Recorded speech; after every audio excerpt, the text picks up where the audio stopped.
Here in this abundant forest, Malassezia is equipped with everything it could ever need. Feasting constantly, it's in paradise. But wait, what's this? In fact, Malassezia is a type of yeast that lives and dines on all of our scalps. And in about half of the human population, its activity causes dandruff.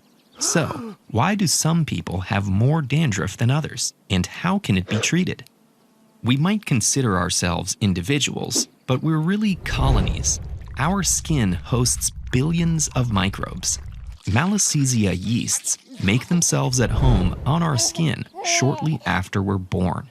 Follicles, the tiny cavities that grow hairs all over our body, make for especially popular living quarters. Malassezia are fond of these hideouts because they contain glands that secrete an oil called sebum that's thought to lubricate and strengthen our hair. Malassezia evolved to consume our skin's proteins and oils, and because of its many sebum-secreting follicles, our scalp is one of the oiliest places on our body, and consequently, one of the yeastiest. As these fungi feast on our scalp's oils, dandruff may form. This is because sebum is composed of both saturated and unsaturated fatty acids. Saturated fats neatly pack together.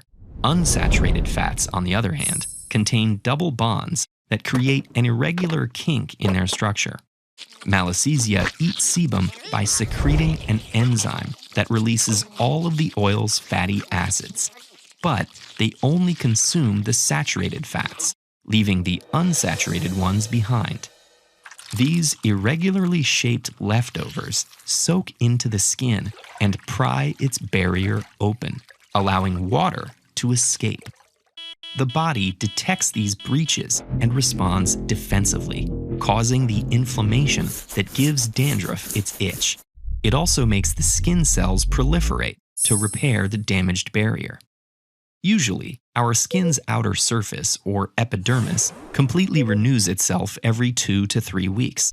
Epidermal cells divide, move outwards, die, and form the skin's tough outer layer, which gradually sheds off in single cells far too small to see. But with dandruff, cells churn out quickly to correct the broken barrier, meaning they don't mature and differentiate properly. Instead, they form large, greasy clumps around the hair follicle that are shed as visible flakes.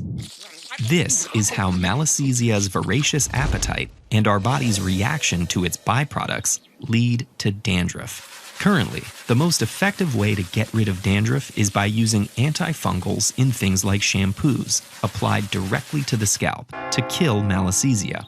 For those who experience dandruff, it usually comes and goes as sebum secretions vary throughout one's lifetime due to hormonal changes. But despite the fact that Malassezia colonize everyone to a similar extent, not everyone gets dandruff. Some people are more susceptible. Exactly why is unclear. Do people with dandruff have a certain genetic predisposition? Is their skin barrier more permeable? Scientists are currently investigating if people with dandruff do in fact lose more water through their scalps, and whether this is what's leading their skin cells to proliferate. Researchers are learning that Malassezia communicate with our immune system using small, oily molecules called oxylipins that regulate inflammation.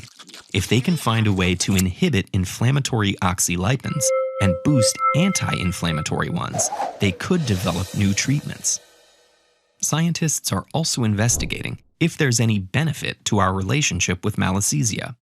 They hypothesize that dandruff, which can be uncomfortable and embarrassing for us, creates a reliable, oily food source for the yeast.